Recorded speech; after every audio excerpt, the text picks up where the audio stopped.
Now अब हम यहाँ पे डिस्कस करते हैं एग्जांपल नंबर थर्ड। और एग्जांपल थर्ड है हमारे पास, a stone is dropped into a quiet lake and waves move in a circles at a speed of 4 centimeter per second. At the instant when the radius of the circular wave is 10 centimeter, how fast is the enclosed area increasing? तो सबसे पहले हम यहाँ पे एक figure draw करते हैं। ये है, मान लीजिए हमारे पास एक है क्वाइट लेक है हमारे पास। और मान लीजिए कोई भी अंजलि है यहाँ पे, इसने एक पत्थर उठाया और इसमें मार दिया है और इसमें फेंका है उसने पत्थर एक को। और वी नो दैट यहाँ पे जो वेव्स बनेंगे in the form of concentric circles. यहाँ पे ये वेव्स बन जाएंगे in the form of concentric circles. और यहाँ पे क्या है, स्टोन इज ड्रॉपर्ड, और यहाँ पे हमने इसको स्टोन को पत्थर यहाँ पे मारा है into a quiet lake and waves move in a circles at a speed of 4 centimeter per second। लेकिन यहाँ पे जो है वेव्स की जो स्पीड है वो है 4 सेंटीमीटर पर सेकेंड। मीनस हमारे पास जो है रेडियस इंक्रीज होगा, यहाँ पे एरिया इंक्रीज होगा with respect radius. So given है हमारे पास D R divide by D T which is equal to ये है 4 centimetre per second. So radius यहाँ पे चेंज होगा with respect time 4 centimetre per second.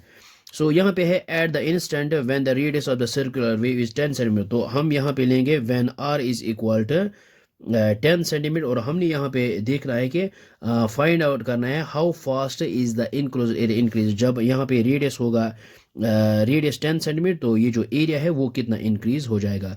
तो सबसे पहले हम यहाँ पे क्या लिखते हैं, let A be the area of circle and R be its radius.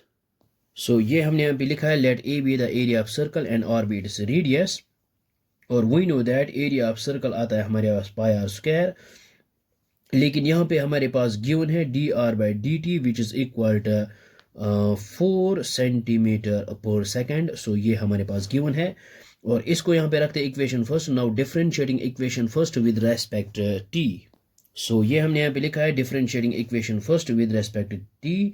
तो यहाँ पे चेंज होगा एरिया। यहाँ पे आएगा d a rate of change of area, D A divide by D T. ये आएगा यहाँ पे पाई एज इट इज, और आर स्क्वायर यहाँ पे आएगा 2 पाई आर, और इनटू यहाँ पे चेन रूल यूज करेंगे differentiation of R with respect T. ये आएगा यहाँ पे D R divide by D T.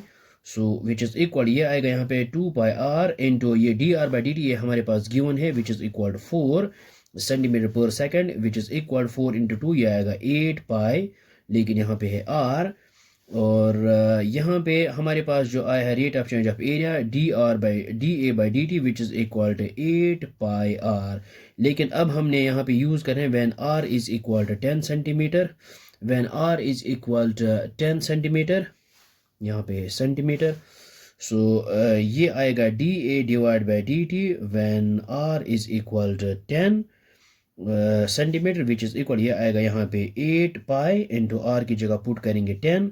ये आएगा 8 इंटू 10, ये आएगा यहाँ पे 80 पाई, और यहाँ पे आएगा square centimetre per second. It means that the enclosing area is increasing at the rate of 80 pi square centimeter per second when r is equal to 10 centimeter. I hope आपको ये समझ में आया होगा। ये बहुत ही आसान है। Thanks for watching this video.